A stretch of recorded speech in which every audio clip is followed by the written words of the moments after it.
queda poco tiempo ya, he ido un rato por dificultades.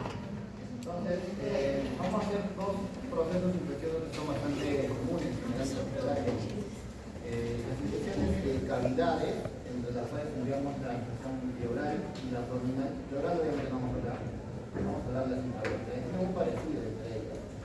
También líquido cefalorraquídeo, pero eso va a entrar en el sistema nervioso central. Y lo otro es cavidad pericárdica. Digamos que las más frecuentes son estas dos, ¿no? Intraabdominal y sistema nervioso. Entonces, las infecciones intraabdominales pueden tener, más que todo, si lo ubicamos facialmente, un poco localizado y puede presentarse de una manera diferente. Cuando tenemos algo localizado, seguramente hablaremos de que tiene un punto de partida, que puede ser por continuidad o puede generarse por algo que lo está generando, ¿no? Digamos, una apendicitis, por ejemplo, ¿no? Es un poco primario que al romperse el apéndice o el gastrón seguramente va a difundir la infección, va a empeorar en ese contexto. Localmente o puede también hacerse una peritonitis, mientras que lo que es difuso puede ocasionarse en cualquier parte de toda la cavidad, pero seguramente tiene otra forma de iniciar. Por decir, un paciente que tenga cirrosis, que esté con un cuadro de mala contención inmunológica y que al mismo tiempo tenga una alteración de membrana, seguramente hará que se trasloquen microorganismos del intestino hasta el cerebro. Entonces, ahí vamos a dar también una peritonitis. Pero si se dan cuenta, cada una de las formas se ha dado de diferente manera. Por tanto, los microorganismos que están vinculados a esto también tienen que ser distintos, ¿ya? Entonces, no se olviden, como local puede ser la apendicitis, una apendicitis, una diverticulitis, y seguramente el microorganismo que está en esta zona ya es algo conocido. Se ponen a pensar en una apendicitis, ¿qué esperan encontrar? Probablemente una coli, una Klebsiella, ¿no? Que realmente aquí en esta zona. Si es secundaria una apendicitis, E. coli, Klebsiella, si es secundario a una diverticulitis, E. coli, Klebsiella, pero lo más común.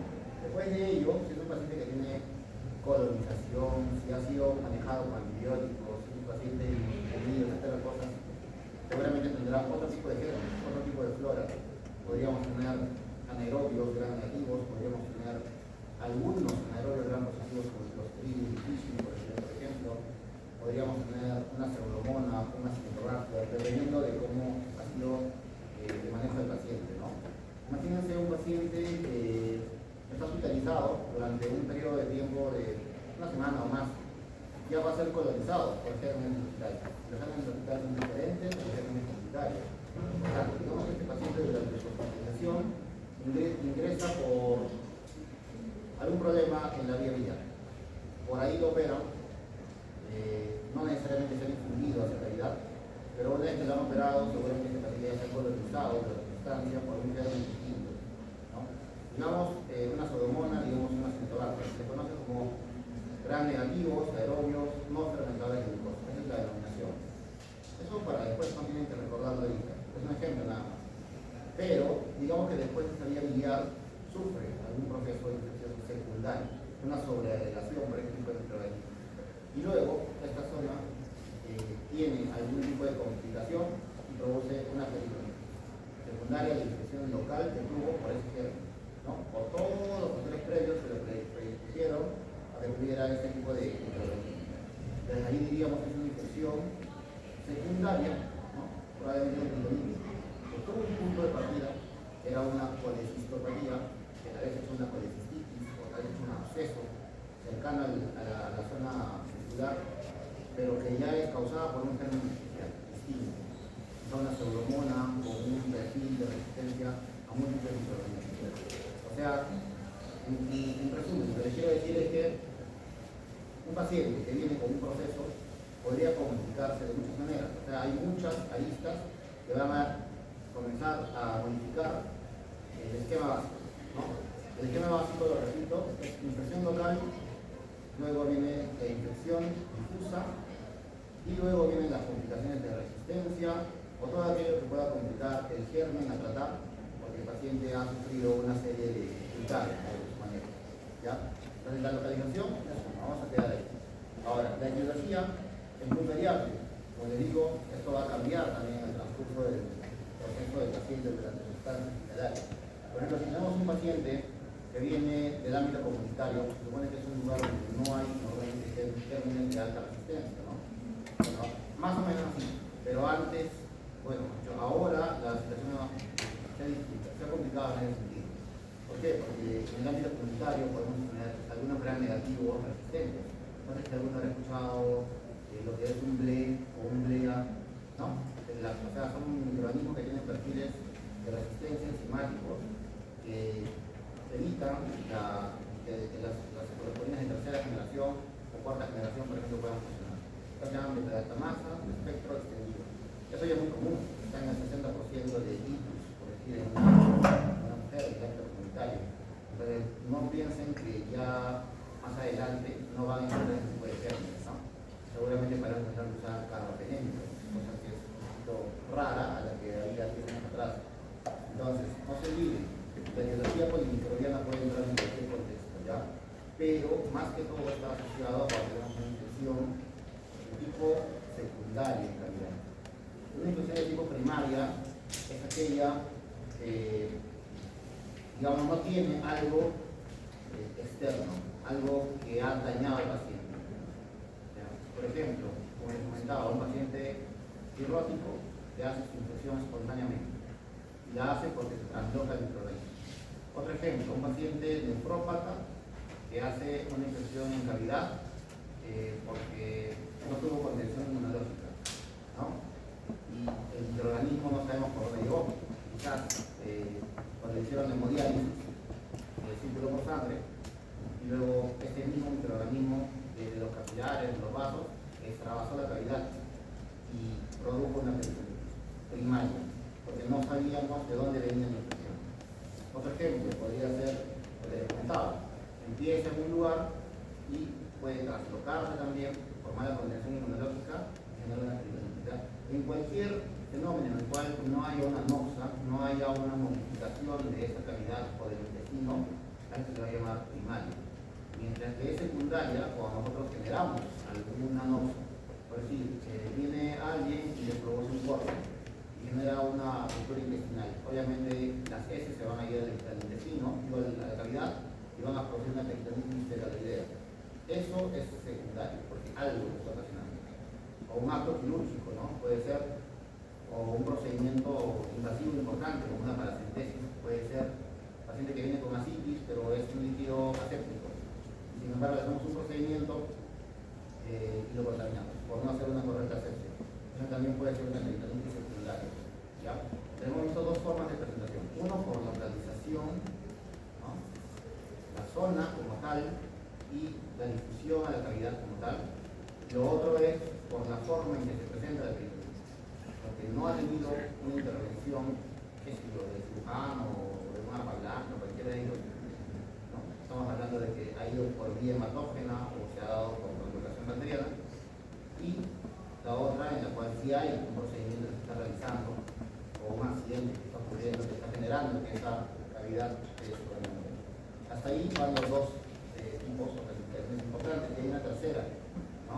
La terciaria justamente está en asociación a microorganismos especiales. Por ejemplo, si yo tengo una peritonitis por tuberculosis, por cándida, alguna especie de humo, bueno, de una cándida o cualquier otro hongo, aunque es poco común en realidad. Pero más que todo, si está asociado a microorganismos que tengan un perfil de resistencia especial. Digamos, es un paciente en el cual se ha dado múltiples antibióticos, se puede haber hecho lavado de cavidad, se puede haber hecho limpieza quirúrgica, pero aún así sigue con problemas, ¿no? Y a pesar de que hagamos lo que hagamos, no podemos eliminar el microorganismo que está ahí. Pero eso se da por múltiples causas, ¿no? Uno, porque el paciente no tenga el sistema inmune correcto como para poder eliminar espontáneamente el microorganismo. Otro, porque tengamos un dispositivo que está colonizado y que probablemente hasta que no lo tengamos un dispositivo no vamos a sacar por completo el microorganismo. O sea, una cosa es en vivo, si a ustedes les dan antibióticos, solamente antibióticos, yo conociendo farmacocinética, farmacodinamia, sabré en qué porcentaje, dónde y cómo va a llegar a alguna parte de su cuerpo, ¿no? Tejido, a sangre, etc. Pero eso no funciona en un dispositivo, el dispositivo es totalmente distinto.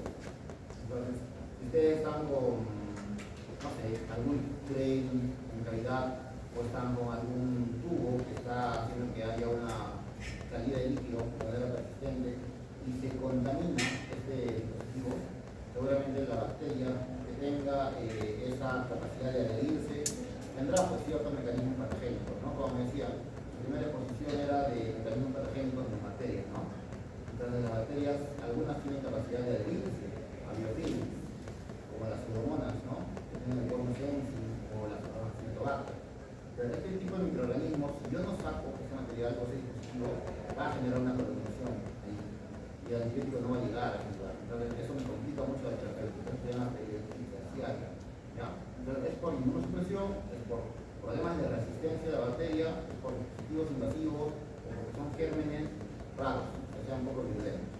Al momento que les haga preguntas en el examen, las preguntas van a ir más o menos en este contexto. No son preguntas fijas, no son preguntas de valoraciones, ¿no? Está valor para arriba, es algo o no lo es, o dentro de tales características de un microorganismo es de manera importante o no lo es. Jamás tiene que ser sentido, debe ser un caso criterio.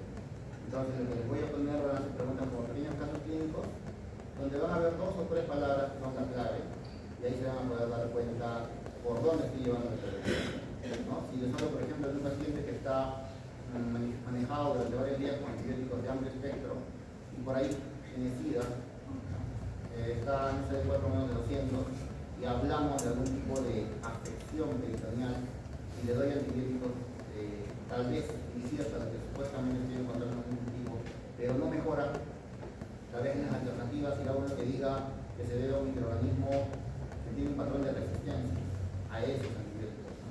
Esa podría ser la pregunta, ¿no? Y tal vez puede ir en la asociación si son antibióticos secundarias, primarias, terciarias. Ustedes tienen que tratar de correlacionar. Algo así van a ser las preguntas, como el caso clínico, ¿ya? La idea es que entiendan el criterio, Entonces, ya habíamos comentado un poco de estas hepatitis primaria.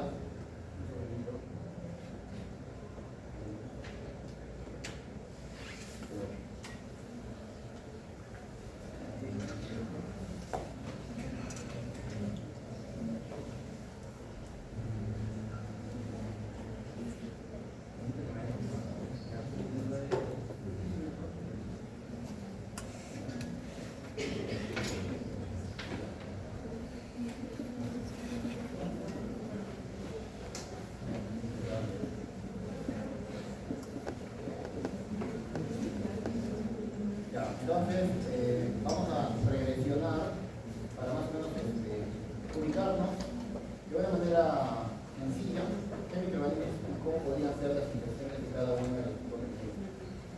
Entonces, entre las primarias, la más conocida es la peritonitis bacteriana espontánea. Eso le ocurre a los pacientes cirróticos, ¿no? Es muy común. A los nefrópatas también, ellos tienen mal sistema inmune, son pacientes que tienen líquidos que normalmente son asépticos en el peritoneo. Esto va a generar alivio, esto va a generar alteraciones inmunológicas importantes y obviamente la falta de porcinesia, la falta de inmunidad va a hacer que la gran carga bacteriana que existe en cavidad pueda alocarse. Normalmente es considerado más o menos prevalente, no 10% no está tan bajo, y casi siempre tiene que ser una etiología monomicrobiana. Si nosotros perforamos cavidad, como en las secundarias, obviamente van a salir un montón de bacterias de diferentes tipos, ¿no? Desde ya, las secundarias son polimicrobianas y estas son monomicrobianas. Y casi siempre van a ser los gran negativos que comenté al principio. Por ahí puede haber gran positivos, pero no son tan comunes. El más común de los gran positivos definitivamente son los enterococos, ¿ya? Que también son muy comunes en infecciones biourinarias. Y obviamente el más común de todos ellos es el enterococos fecalis, que es el menos agresivo, por así decirlo. El Faecium es distinto porque tiene perfiles de resistencia en clínicos mucho peores, ¿no? Inclusive de inicio son resistentes a ampicilina, cosa que el Faecalis no, normalmente es sensible a la ampicilina. Anaerobios, un poco más raro, pero eso es porque los anaerobios no translocan tan fácilmente. Sin embargo, si hablamos de infecciones intestinales, los anaerobios son muy comunes en infecciones intestinales. O sea, acá estamos hablando de calidad nada más, peritoneal. Entonces ahí no debe entrar el anaerobio. Acá necesitamos que entre el microorganismo aeróbico por lo general. Como les decía, los gran negativos que son no fermentadores de glucosa, pseudomonas, acinetos, estenotropinas,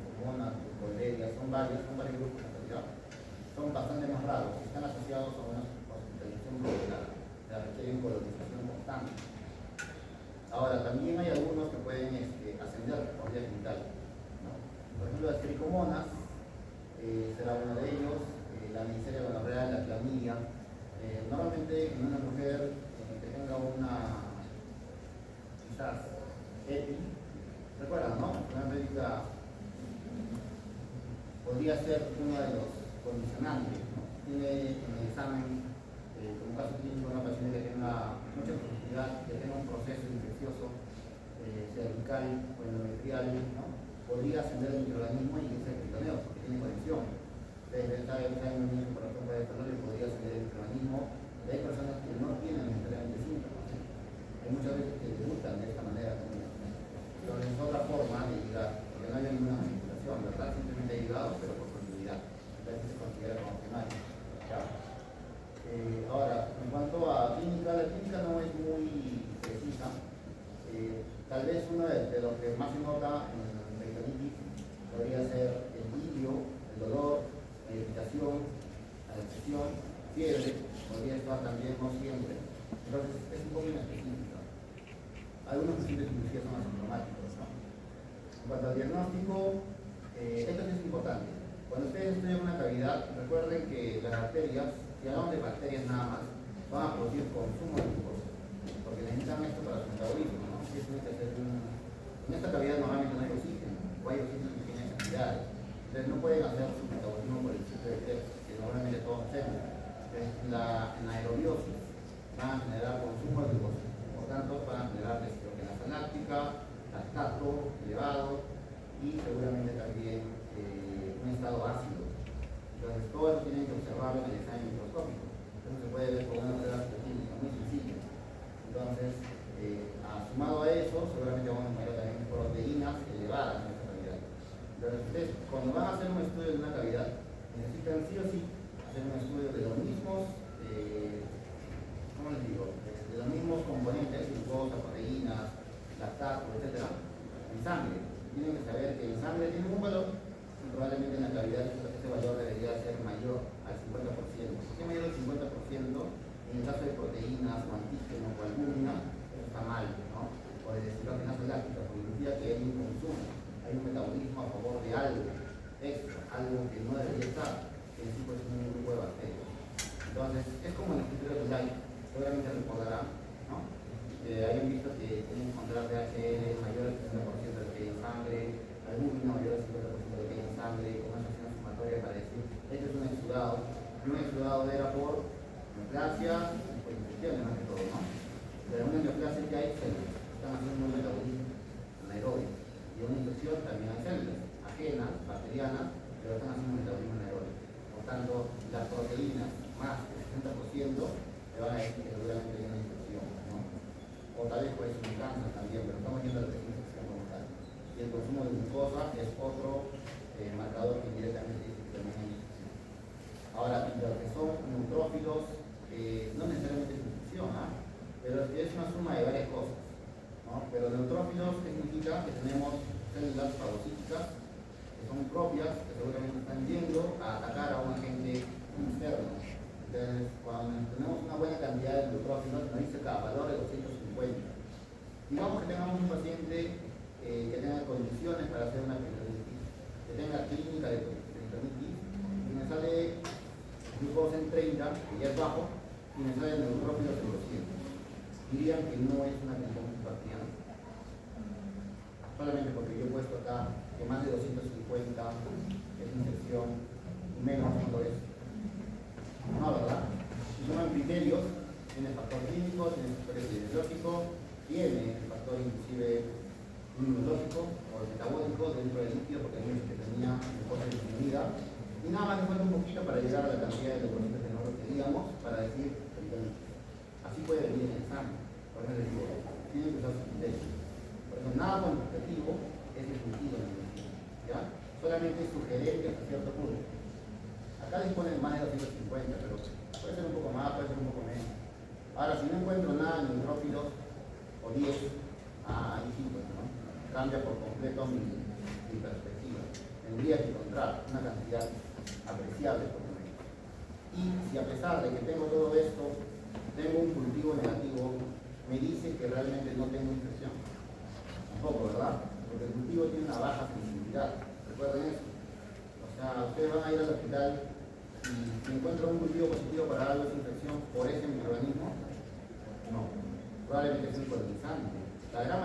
veces las tomas de muestra, de cualquier tipo de muestra que vayan a tomar, no cumplen los criterios, no cumplen los parámetros que deberían ser, no están protocolizados. Y cuando encuentran un cultivo para algo, ya les tenemos tratamiento para ese algo. No debería ser así. Tenemos que sumar todo lo previo para pensar si este es un microorganismo o no lo es. Igual, si encontramos un cultivo en el cual tenemos todas las condicionantes, epidemiológico, químico, etc., y el cultivo es negativo, eso no significa que no haya esa bacteria. Lo que pasa es que el contenido es muy amplio, muy grande, y la muestra es muy pequeña. Y de eso tengo que encontrar uno o dos o tres bacterias que tengan su presencia y que me digan, este es el que está causando la enfermedad, ¿no? Y si es polimicrobiano, entonces también nos pone otra serie de complicaciones, ¿no? Obviamente la charla, la exposición es para que entiendan de manera criteriosa cómo se presenta realmente una enfermedad. No lo llevemos solamente a la parte literal. La parte literal es muy sencilla. Es como decir A, B, C y D, y yo escojo la que me parece más correcta. No debería ser así. Tienen que hacer una serie de pensamientos criteriosos para poder llegar a un diagnóstico. Esa es la forma en que realmente van a trabajar en el futuro. ¿Okay? Entonces, el método es muy sencillo para hacer tesis, no tener miedo de eso, en la vida médica, son cosas que se hacen todos los días. Podemos usar métodos moleculares, nos van a ayudar muchísimo. Hoy en día existen los paneles MRI. Estos paneles nos permiten identificar patrones genéticos de diferentes tipos de microorganismos, inclusive de varias especies bacterianas, o virales, o parasitarias, pero cuestan caro y casi no se usan de esa manera. Pero seguramente ustedes más adelante en el futuro se van a tener todo tipo de paneles moleculares. Las funciones son muy importantes. Cuando vayan a escuchar la primera clase, la que van a escuchar hoy, van a ver que cuando tomen una muestra de una secreción, uno de los puntos más importantes es la tinción. Una tinción que permite observar desde la membrana de la bacteria, inclusive algunos componentes externos que se van a teñir de alguna de estas sustancias. Nos van a poder ayudar a dilucidar la forma, si están unidas o no a otro tipo de células. ¿A qué me refiero? A ver si son copos, si son vacilos, si son copovacilos, si son de a dos, si son en cadenas, si son en racimos. Y por ahí nos podemos ya dar cuenta qué tipo de microorganismos tenemos, ¿no? Por ejemplo, que tengan en cavidad peritoneal un diplococo gram negativo, ¿qué pensarán? Miseria, ¿no? Puede ser una miseria. Bueno, real probablemente, porque la otra es meningitis, que no va a llegar ahí, no va al cerebro, ¿no? Se encuentran un cocobacilo, un fermentador, que ya es una característica patogénica, ¿no? Tendríamos que hacer una prueba de fenotipo para poder decir que es o no es un fermentador o no fermentador de glucosa. Pero es un cocobacilo, ya no es un enterococo, ya no es un estrecho, ni un estafilo, ni nada de esos, ¿no? Estoy descartando algunas bacterias. Entonces, ya no es ninguno de esos, le daré penicilina, vancomicina y mesolito, no le daré nada de eso, porque estoy descartando las bacterias. Después están en los grupos de los cocobacilos, porque los E. coli, las Klebsiella, los propios son bacilos como tal, ¿no? Algunos de ellos tienen flagelos, algunos no. Pero me puede ayudar a decir que esto está encajando dentro de tal grupo de microorganismo por su forma y por su agrupación. Si hago pruebas fenotípicas, va a ayudar mucho más, ¿no? Si voy a un fermentador, diré, entonces este es una pseudomonas, una citrobacter. Ya sé qué es lo que le hace daño a este tipo de bacterias, qué es lo que no. Y lo que me queda es esperar el cultivo. Si mi cultivo sale negativo, le creo a mi química, le creo a mi fenotipo, le creo a lo que he pensado yo anteriormente. Al cultivo, como que digo, no, este debe ser un cultivo negativo. Le vuelvo a repetir cultivo, no voy a dar por vencido. 1, 2, 3, las veces que sea necesario. Ninguna de ellas me hace ¿ya? Entonces, tinciones son muy especiales, muy importantes. Cultivos también es algo muy importante. Si no hay un cultivo positivo en el contexto de todo lo que he pensado anteriormente, seguramente ese cultivo ya va a ser creíble. Y a ese cultivo sí lo voy a tratar. Pero para eso tengo que aprender a leer antiviral. Claro, eso no lo vamos a hablar ahora, porque es demasiado profundo. Pero la idea es que hayamos llegado con el ejercicio mental a ese sentido. ¿Ya? Ahora, como les había dicho, para hablar de peritonitis bacteriana de tipo primaria, nosotros buscamos el microorganismo en esa zona, pero habíamos dicho que teníamos que buscar de dónde venía. Entonces lo buscaré en sangre también, por eso me dice hemocultivos, ¿ya? Porque estamos hablando del contexto de un paciente inmunosuprimido, que tiene todo el factor de riesgo para que haya una diseminación hematógena por volatilidad o por translocación, pero tal vez por translocación no lo vamos a encontrar, es muy difícil, ¿no? Por ejemplo, si yo tengo un plastroma testicular y tengo la cavidad, ya estoy con el estudio de la cavidad, me sale positivo negativo, pero tengo la posibilidad de hacer una biopsia. ¿De dónde es la biopsia? Del plastroma, si es que puedo. Entonces, van a en este caso y me dice, ok, este plastroma, de este absceso, de esta cosa que puede haber sido un poco primario, lo voy a tomar y lo mando a cultivar. Hay muchas más posibilidades que de ahí salga el cultivo positivo que de líquido con una calidad. Entonces, usemos ese recurso. ¿Ya? Si no tenemos el recurso y pensamos que viene de sangre, no tenemos sentido, definitivamente. Bien, eso es primaria. Ahora, otra primaria, son ejemplos, ¿no? Puede ser la peritonitis tuberculosa. ¿Cómo llega la tuberculosa? Más que todo por tejidos linfáticos. Cuando ustedes se contagian de tuberculosis, que la mayoría seguramente tienen, pero es latente y asintomática por completo, requiere varios pasos. Es un patrón netamente inmunológico que lo requiere. Entonces, entra seguramente el pulmón, y el pulmón tiene que hacer un ciclo vicioso de inflamación. Después del ciclo vicioso tiene que ir por vía linfática y diseminarse a alguna parte del cuerpo. Entonces, cuando hace eso, digamos que vaya a calidad peritoneal, pero no va a producir enfermedad. El sistema inmune va a proteger que esto progrese. Pero en algún momento, porque se han contagiado de VIH o tienen uso de mismo tráfico, usan corticoides o usan inmunosupresores, etcétera, condiciones van a hacer que esa tuberculosis se destruya. Pero la tuberculosis da por reactivación, casi siempre, ¿ya? O sea, no es porque tenga continuidad y tampoco se da por vía hematógena, se da por vía linfática en una primera instancia. Llega a la zona y una vez que está en la zona puede reactivarse. Ojo, la peritonitis tuberculosa no es tan rara, está en el 5% de todas las tuberculosas, ¿entienden? Y tienen que recordar que algunas especies están un poquito más en relación con esto, sobre todo Bovis, puede ser Kansasi, puede ser, son espectros de micobacterias que están dentro del complejo de micobacterias tuberculosas, ¿ya? Entonces, siempre se va a dar por reactivación, por un contexto de infección. Nos dice que esta etiología también monociclobiana, ahí están las cuatro bacterias o las cuatro especies que están dentro del complejo de micobacterias tuberculosas. Mucho más raro, obviamente, va a ser el complejo ario intracelular, los MAP, ¿no? U otro tipo de micobacterias que son atípicas. ¿Ya? Entonces, la diseminación va a llegar por vía linfática, principalmente. ¿Ya? Por vía hematógena es un poquito más raro, tendrían que tener una tuberculosis diseminada, aquellas en las cuales no haya contención inmunológica y la tuberculosis se activa, y al momento de activarse se va a ir por cualquier parte, puede aparecer en 1, 2, 3 o más horas. Eso se llama hematógeno. Ahora, en cuanto a la clínica, también es similar a la otra. O sea, no les voy a poner un evento clínico mandatorio para decir que es una peritonitis primaria. Bueno, entre la secundaria y la primaria hay diferencia, definitivamente, ¿no? La secundaria, por ejemplo, si hay alteración del tracto gastrointestinal por un corte o cualquier noxa externa, definitivamente va a haber muchísimo dolor, mucha distensión, seguramente va a haber mucha fiebre. Sí es distinto a la primaria. En cambio, la primaria es poco específica, es muy difícil llegar a la clínica como tal.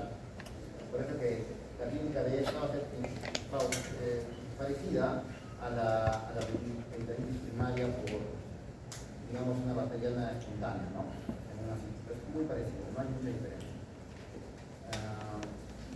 El procedimiento para llegar al diagnóstico es lo mismo, siempre la toma de muestra, la microscopía, la tensión, similar, solamente que acá se usa 100 dulce, el objetivo obviamente es distinto, ¿no? Todo el prudense, la tuberculosis, pero al fin y al cabo, ya sea la función o sea el objetivo es identificar al microorganismo, ¿no?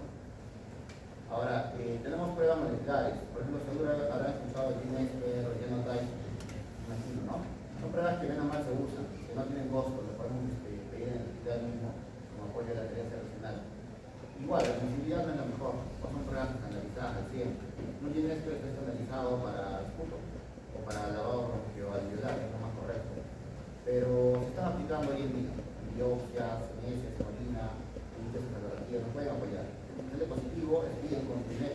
Recuerden que hay pruebas que tienen sensibilidad muy alta, ¿no? Las pruebas moleculares tienen mucha más sensibilidad que las pruebas directas tener algo de eso en el sangre. ¿No? Si yo le pongo, por ejemplo, un paciente que tenga la clínica de una peritonitis oligosintomática, pero que es un paciente inmunosuprimido y que le toman alternativas múltiples, ¿no? Función, cultivo, prueba molecular.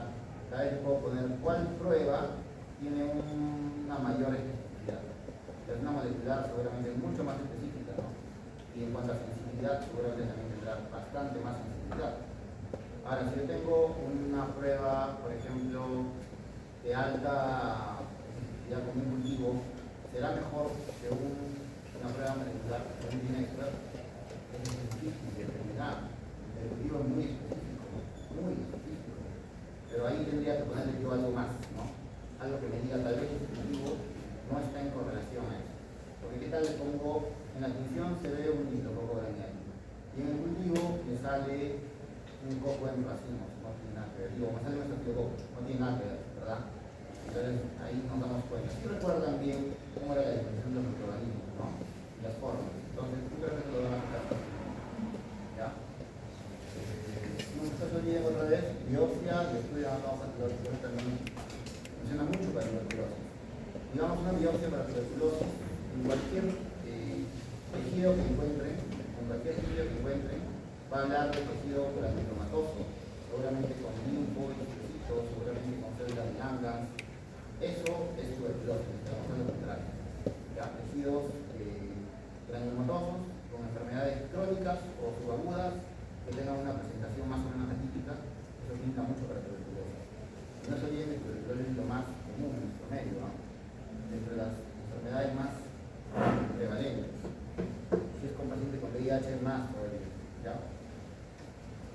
Ahora, peritonitis secundaria, habíamos hablado cuál era el patrón, ¿no? Que algo tenía que producirlo, como por ejemplo la perforación intestinal.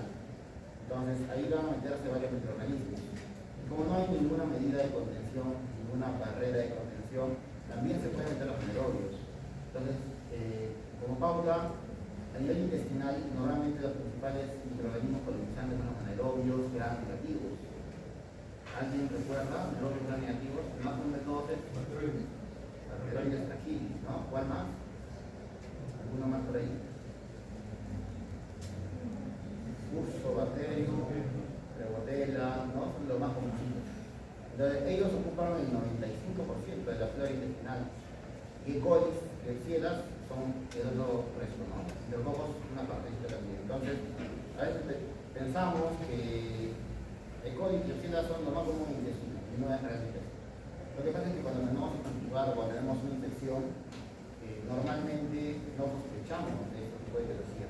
Pero sin embargo, se han dado cuenta que la guía siempre dice ceftriaxona o ceftazima o ceftazidima más metronidazol, ¿no? Justamente por eso le da la metronidazol, ¿ya? Ahora tenemos otros antibióticos, pipetazo o los carbapenémicos. Estos ya no requieren metronidazol porque ellos ya tienen cobertura para el error de negativo. Entonces, el metronidazol justamente para el tratamiento de gram negativos anaerobios y también para amebas, porque amebas también están en el intestino a veces, ¿no? Acá les ponía un poquito de algunos microorganismos del grupo escape, porque cuando hay procedimientos quirúrgicos, muchos pacientes hacen infecciones peritoneales secundarias. Pueden ser nada más intestinales o pueden ser peritoneales, pero ya está dentro de los secundarios, porque sí tenía que ver algo más. No, son procedimientos. Entonces, escape es enterobacterias que son resistentes a superimposiciones tercera o cuarta o que son resistentes a carbapenémicos.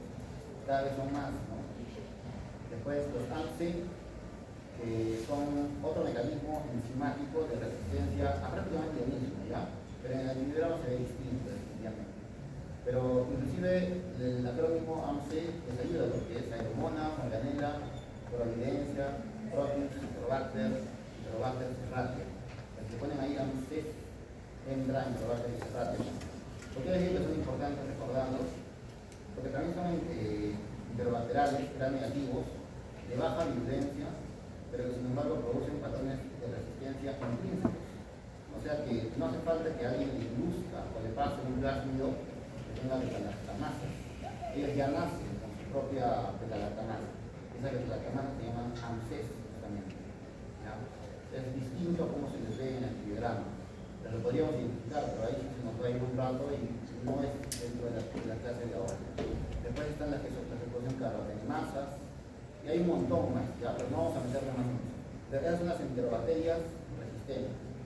Las S son los Staphylococcus aureus, que son resistentes a medicina, ¿no?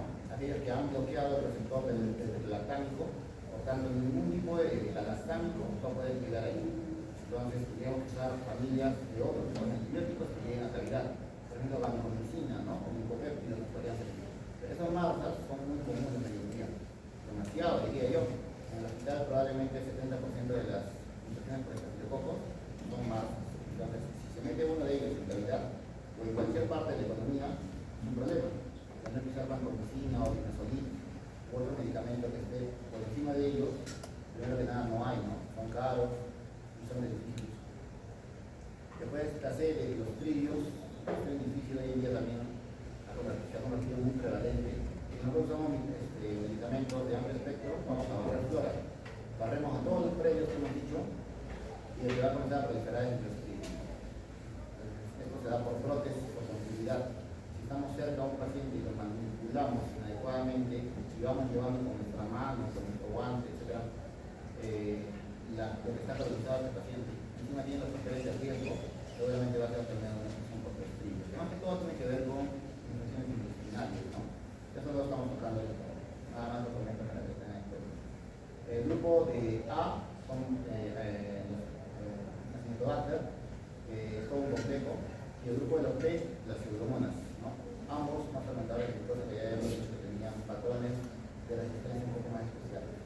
Y los E del enterococos, pero son un acrónimo escape del microorganismo que hoy en día tiene mucha prevalencia y que se han desarrollado en los últimos años, que son un problema en el hospital, muy difícil de tratar, que lo van a encontrar en todas las infecciones, de vía urinaria, postquirúrgicas, de paciente crítico, intrarenales, etcétera, etcétera, ¿no? La clínica, acá les había dicho que había mucho más dolor local y que seguramente después este paciente iba a complicar más, ¿no? Porque un paciente que tiene perforación intestinal, que te va a hacer una gran carga bacteriana en cavidad. Por tanto, seguramente va a ser sepsis, shock, o puede ser también un síndrome inflamatorio muy marcado. Entonces, es mucho más sintomático, mucho más fácil de darse cuenta, ¿no? En cuanto al diagnóstico, es igual que ahora sí.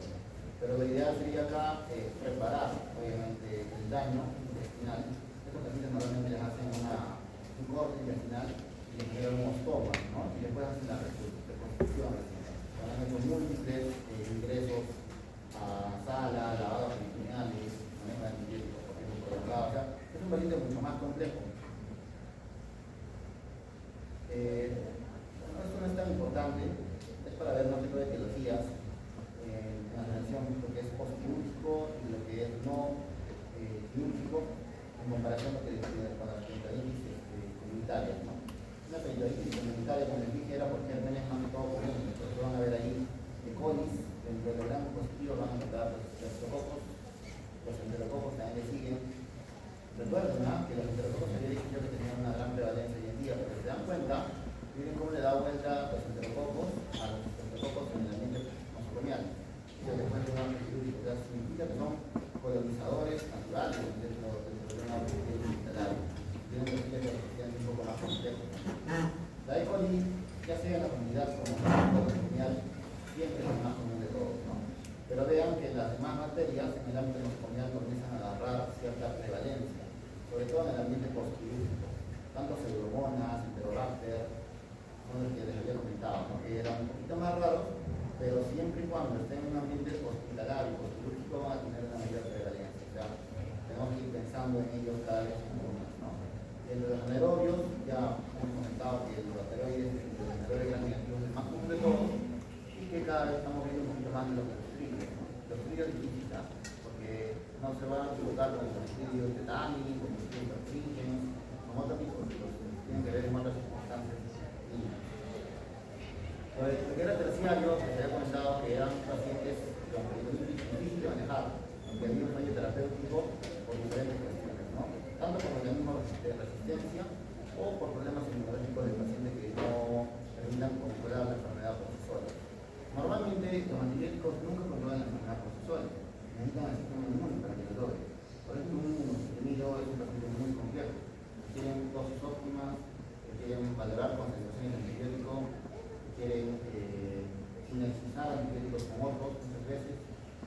quieren retirar dispositivos invasivos. O sea, básicamente lo que tenemos que hacer es dar un bactericida y esperar que el sistema inmune se recupere para que puedan continuar la infección. Así son los inmunosuprimidos, si no, no va a ir bien. O sea, si le damos un bacteriostático a un inmunosuprimido no es un medicamento correcto. ¿Ya? A veces en el hospital olvidamos detalles como eso. Por ejemplo, el paciente que tiene infección peritoneal, y claro, esta pregunta no va a entrar porque es un poquito más maliciosa, pero ¿qué tal se me pudiera ponerlo a un residente? ¿No? Si le pongo infección peritoneal a la cual estamos dando empíricamente a un paciente en contexto de inmunosupresión y petazo, la otra sería vancomicina, la otra sería minesolid, la otra sería una penicilina como tal, normal. ¿Cuál de ellos sería peor? ¿En qué tratarían para pensar en eso? Primero deberían pensar dónde concentra el antibiótico. Vanco concentra bien en peritoneo, y petazo concentra bien en peritoneo, la penicilina concentra muy bien en peritoneo, y mesolid no concentra muy bien en peritoneo, y disciplina concentra bien en peritoneo. Entonces son medicamentos que puedo usar y el otro no. Por ahí ya tiene un punto menos el mesolid. Pero tal vez me pongo a pensar, como es inmunosuprimido, ¿cuál de ellos es el mejor? En este caso, la bactericida, penicilina es bactericida, vanco es bactericida, y mesolid otra vez es bacteriostático. Pero probablemente, por más que el cultivo te diga estafilococo de tal tipo, meticilina resistente, vancomicina resistente, ¿qué le voy a dar? Es una estanca, ¿no? Quizás tenga que colocar un catéter y darle el minesolid dentro del peritoneo, porque no hay otra forma de que llegue a llegar, porque es el único que me va a salir como sensible, porque dijimos que era un staff que era resistente a la vancomicina y meticilina resistente. Si es meticilina resistente, no funciona ninguna medicina, no funciona el petazo. Si es vanco resistente, no funciona la vancomicina, ¿no? Entonces yo le voy a dar un medicamento que sí sea efectivo, pero que vaya a calidad. ¿Cómo lo voy a llegar al mesolid? Lo coloco por un tubo y lo dejo ahí, ¿no? Para que haga su efecto. Esa es una alternativa. Entonces digo, es un poco malicioso, pero todo queda más de criterio. ¿Eso qué es? Una peritonitis terciaria. Paciente de difícil manejo. Tengo que buscar otra alternativa en mi cabeza para poder tratarlo. Pero eso ocurre todo el día en los hospitales, todo el tiempo. Ya hay muchos criterios para poder llegar a ese tratamiento. Hoy día, ¿quiénes han estado conmigo en el grupo? Ustedes, ¿no? Están producidos, estamos creo en la mañana, ¿no? Algo sí habíamos visto una infección por hongos, ¿no? No, pero hoy día en la mañana ya decía yo por ejemplo, ustedes, ¿no? En la mañana vimos un caso clínico de pediatría por hongos, ¿no? Súper interesante, ¿verdad? Bueno, pero es otro contexto, no vamos a hablar de eso. Pero, si encontramos hongos en calidad, también será una infección probablemente potenciaria, ¿ya? Porque los hongos son microorganismos oportunistas. Son microorganismos que se meten en una cavidad, o sea, se meten en la posible infección, que normalmente no deberían, porque para que un hongo genere una infección invasiva, ¿qué necesitamos? Que el paciente sea inmunosuprimido, neutropénico probablemente, ¿no? No todos los hongos, algunos hongos dependientes de otro tipo de inmunosupresión, pero digamos que es algo bastante común. Una infección por hongos será probablemente terciaria, ¿no? Sobre abscesos,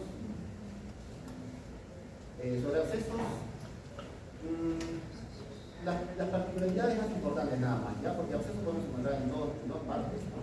Puede haber el vaso, el hígado, puede ser espontáneo, puede ser posquirúrgico también.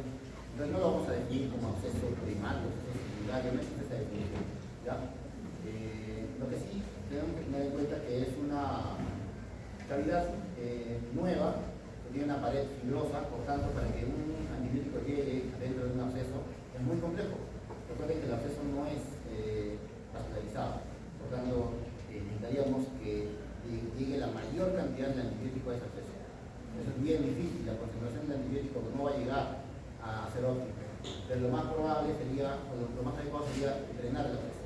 El tratamiento del absceso, drenaje del absceso. Y no se olviden que deben cultivar el absceso, o limpiar el absceso, ¿ya? Y si van a dar antibióticos nada más, tienen que ser o múltiples abscesos y pequeños. Si tenemos un absceso grande, necesitamos una guía fotográfica, tomográfica, que ustedes quieran, con alguien experto que pueda llegar al acceso y que pueda retirar todo lo que se encuentra dentro del acceso, ¿no? Entonces, se puede dar por una expansión de una infección localizada. Como les había hablado al inicio, ¿no? Una infección de vía biliar y que haga luego un acceso en una zona cercana a ella, ¿no? Puede estar repartida en el intestino, en el apéndice, en el divertículo, en donde ustedes quieran, ¿no? Y el acceso no solamente es acceso bacteriano, ¿no? El acceso puede ser por múltiples etiologías. Puede ser a mediano, es más, un quiste hidatídico podría considerarse como un acceso, ¿no? Cuando realmente no lo llamamos de esa manera. Tal vez alguien más cerrado les va a decir, ¿cómo vas a decir que un acceso es un quiste hidatídico? No, pero es distinto. Hasta cierta forma, pero en realidad, ¿qué hay dentro del quiste? Está el microorganismo, esto es lo que produce el microorganismo. ¿Qué hay dentro de un acceso? El microorganismo, esto es lo que produce el microorganismo. Los dos tienen una membrana alrededor que está en completa diferencia con el resto del tejido del cuerpo propio. Entonces, ¿qué es un acceso? En realidad. Pero bueno, esto no lo vamos a escribir, pero también podría entrar dentro de la explicación, ¿ya? Entonces, la localización, igual, cuando ustedes piensen, grasas, técnicos, susténicos, etc., prácticos, pancreáticos. En cuanto a etiología, obviamente puede haber abscesos por continuidad, es lo más común. Casi no hay abscesos dentro de la cavidad abdominal que vengan de vía hematógena, ¿no? Casi siempre son secundarios a algo primario que por continuidad ha generado un absceso o simplemente ha evolucionado, ha sido cubierto con su sistema inmune, un fenómeno inflamatorio, y dentro de esa cubierta ha comenzado a darse la producción de bacterias. Lo otro puede ser postquirúrgico, que es lo más común, ¿no? A veces cuando hacemos un procedimiento no hacemos toda la limpieza o el retiro de los infectados correctamente y se genera el acceso. Entonces, no hay el mismo patrón. Puede haber microorganismos multidrogresistentes, que es un paciente hospitalizado con antibióticos de amplio espectro, ¿no? Nosotros vamos a generar esta multidrogoresistencia poco a poco con el tiempo. Hongos, antibiótico, y la clínica es mucho más inespecífica todavía que una peritonitis. Entonces, un absceso, no piensen que va a haber fiebre, no piensen que va a haber leucocitosis. Podría haber PCR positivo. Procalcitonina es un poco más raro todavía, ¿no? Porque la procalcitonina es fenómeno de infección sistémica bacteriana. Ahí comienza la procalcitonina, pero antes de eso es bien difícil encontrar. Entonces es difícil llegar a un diagnóstico laboratorial de un absceso. Está complicado, muy inflamado y que hay afección a alguna otra parte del cuerpo, ahí sí, hemograma con leucocitosis, trombocitopenia, PCR elevado, velocidades de sedimentación elevadas, pero el hecho de que no haya nada de esto no descarta que tengan un acceso en este caso, ¿eh? Entonces siempre piénsenlo más que todo en un paciente con estado de inmunosupresión, en un paciente postquirúrgico, un paciente que tenga algún tiempo de hospitalización y que esté presentando algún tipo de clínica, por más leve que sea, en alguna localización como una cavidad, principalmente porque hay un espacio para extenderse. Entonces, el diagnóstico más importante sería por imágenes, ¿ya? Puede ser una ecografía, y obviamente a medida que la imagen es más sensible, el diagnóstico más preciso. Una tomografía, una resonancia, mejor todavía. Pero los procesos casi siempre se descartan o se hallan por pruebas posteriores, como estas, ¿no? Cuando entra un paciente al hospital y su clínica es inespecífica, síntoma de inicio de una resonancia, ¿no? Muchas personas, ¿no? Entonces los accesos se encuentran con un hallazgo, casi siempre, ¿ya? Ahora, el diagnóstico microbiológico, nuevamente lo que les decía, ¿no? Tienen que hacer una función con alguien experto y tomar la muestra del acceso para saber qué es lo que lo está produciendo, qué microorganismo. Obviamente ahí sí tenemos una mucha más facilidad para determinar o encontrar el microorganismo, porque si hacemos en la vida peritoneal habíamos dicho que el contenido era muy grande, ¿no? Y la carga bacteriana seguramente no tiene la reproducibilidad como para encontrar después ese contenido. En cambio, en un acceso hay mucho tejido inflamatorio y también hay una buena reproducción del microorganismo. Acá se está observando justamente. Entonces, si tenemos una buena muestra de acceso, seguramente vamos a encontrar con un poquito más de actividad del microorganismo que queremos atacar. ¿Ya? Tenemos moleculares, todo lo demás.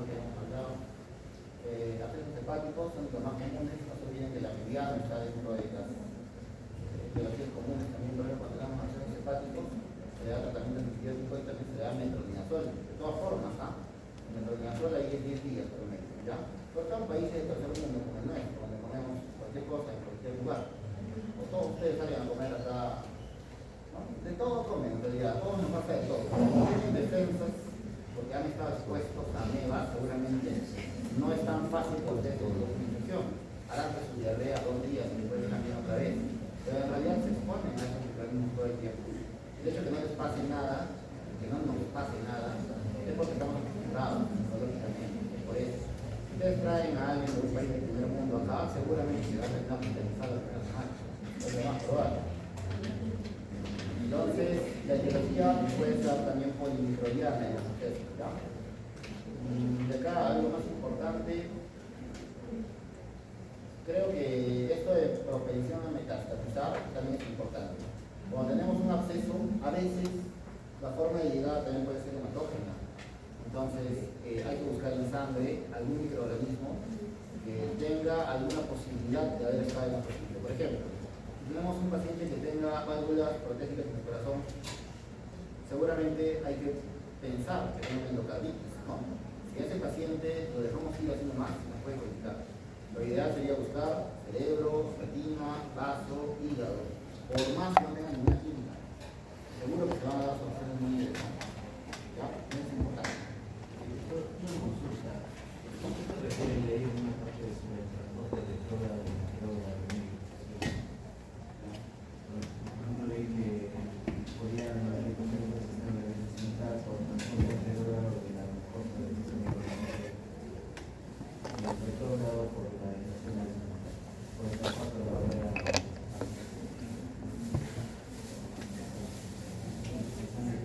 Algo que se pueda dar en alguna parte del cuerpo porque es el foco primario y viceversa. Que sea el foco primario del cerebro no creo, pero de que van a llegar bacterias ahí por otras partes es bastante común.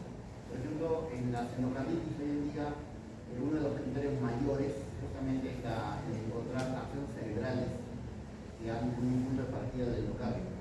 ¿Ya? Eso sería en todo caso lo que me dice. Pero de acá para abajo salga algo, ¿no? Por eso cuando tengas una infección en algún lugar localizada, siempre busca cuál puede haber sido el foco de desencadenante. Si es un paciente drogadicto de drogas parenterales, ese es el foco, ¿no? Si es un paciente que le han hecho un caso oncogénico, ese podría ser el foco, porque cuando te hacen un procedimiento invasivo, sea donde sea que te lo hagan, seguramente va a haber una bacteria en un momento, que se llama bacterias transitorias. Y hay pacientes que no tienen la capacidad de contención, ¿no? Puede llegar a la bacteria en cualquier parte del cuerpo y producir una bacteria en cualquier parte del cuerpo. Me imagino que ya es bueno. Por eso, si encuentran un absceso en hígado, busquen sangre, siempre, ¿ya? Busquen endocardio, busquen retina, busquen vaso, busquen otras partes donde podría haberse alojado la bacteria y podría llegar a cualquier parte. Ahora, la clínica, como les dije, es específica, puede inclusive aparecer con una fiebre determinada, ¿no? El FOD es difícil de identificar, lo van a ver sobre todo en niños, hay muchos niños que hacen virosis. Y cuando hablamos de FOD hay que tener un montón de cosas, enfermedades autoinmunes, enfermedades neoplásicas, enfermedades por fármacos, enfermedades infecciosas. Entonces, los abscesos son uno de los más comunes por FOD. Cuando encontramos una fiebre y no la podemos encontrar, imágenes por todos lados, está dentro del paso 3 para llegar a una FOD. Complicaciones del absceso. Si está en el hígado, ¿qué producirá? Probablemente. Va a comprimir viabilidad, va a producir aumento del tamaño del hígado, va a producir elevación de otras enzimas que tienen que ver con el funcionamiento del hígado, y el diagnóstico primario, ¿no? Todo lo demás que hemos hablado, el intervencionismo, terapias biológicas, cultivos, drogas naturales, etcétera, fibrosis, proceso pancreático. Nada más voy a contar hasta acá, ya, porque es el segundo más común, porque es muy común que un paciente que tenga pancreatitis, que puede ser todos los días en el hospital, sobre todo mujeres a partir de los 35 o 40 años, suelen hacer pancreatitis porque se mete en un cálculo pequeño, obstruye el virus y después hacen su pancreatitis, ¿no? Por información. Entonces, muchas de ellas simplemente dieta blanda o no dieta, hidratación, y desaparece por unos 5 días, 7 días. Pero una buena parte se complica. Comienzan a hacer pseudoquistes, comienzan a hacer mayor inflamación del páncreas. Y por translocación bacteriana se va a meter ahí una bacteria del tracto intestinal, ¿no? O de la vía biliar, que eran los gran negativos comunes. ¿Anaerobios se meterán? No, habíamos dicho que los anaerobios translocan poquito. De que encontremos una pancreatitis por anaerobios es todo común. Enterococos se meterán. Puede ser, ¿no? Puede ser. ¿Qué más? Dentro de un páncreas que está inflamado, que está con liquefacción, que tiene pseudoquistes, lo ideal es que no, a menos que tengamos un paciente que esté yendo muy mal, que tenga una pero muy marcada, que tenga una procaspirina positiva, ahí sí, ¿no? Si tiene un cirujano que va a entrar con la mejor imagen posible, va a sacar la peor parte, con un Baltasar D, Baltasar E, es una prueba, como una medición para ver qué grado de afección hay en ese páncreas, eso podría servir. Pero esto ya es casi de muerte, ¿no? Pocos pacientes que tienen ese grado de accesos pancreáticos primarios, diríamos, porque es concentración, salen bien, ¿no? Es muy temerario y aparte es muy económico. Bueno, sería de respiración pancreática lo más importante, ¿ya? No hay mucho más que hablar acá.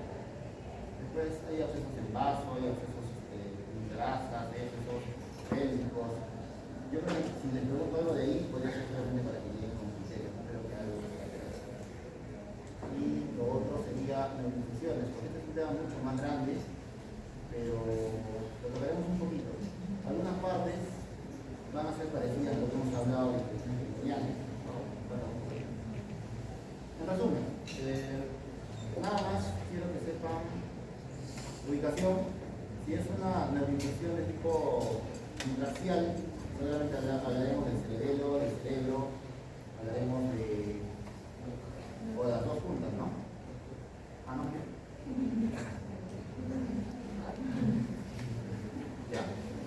Había dos diapositivas antes, pero no son tan importantes. Esta me interesa un poquito porque es localización. Intracial, ¿no? Lo que está en la masa encefálica. Y lo que es extracial, las meninges, el ventrículo y obviamente los entierros. Entonces, vayamos acá. Este es el cuadro importante, ¿ya? Todo lo demás de las diapositivas, todo lo demás sale de acá. Entonces, no se olviden que lo más común siempre es lo viral. Lo viral en el sistema nervioso se presenta de forma subaguda, no es mortal por lo general. Es en grupos etarios de jóvenes, más que todo, o de personas inmunosuprimidas, o de contexto de una enfermedad viral que está en brote. Por ejemplo, una enterovirosis estacional. Ahorita puede haber una enterovirosis. Normalmente en estas épocas hay enterovirosis. Niños pequeños, niños de jardín, de guardería, que tienen su hermano que está en adolescencia, por decir, porque el niño pequeño ya ha hecho esto repetitivamente, año tras año, y ya tiene un sistema inmune que está acostumbrado a la enterovirosis. Hace su mano en boca, hace su pancina, o algún contexto de enterovirosis, pero luego el que hace la enfermedad neurológica es el hermano. Ni siquiera hace falta que esté en estado de inmunosupresión, pero si estuviera en estado de inmunosupresión obviamente es mucho peor, ¿no? Pero de todas maneras el paciente con encefalitis de tipo viral no suele morir. Es un paciente que tiene una enfermedad que se autolimita. Probablemente puede estar con el mal 2, 3, 4 semanas. Puede ser un contexto clínico de tendencia al sueño, desorientación, cefalea, náusea, vómitos. Por ahí pueden tener somnolencias o porosidad, y hasta ahí llega. Raro es que se mueran, no es muy común. Los herpes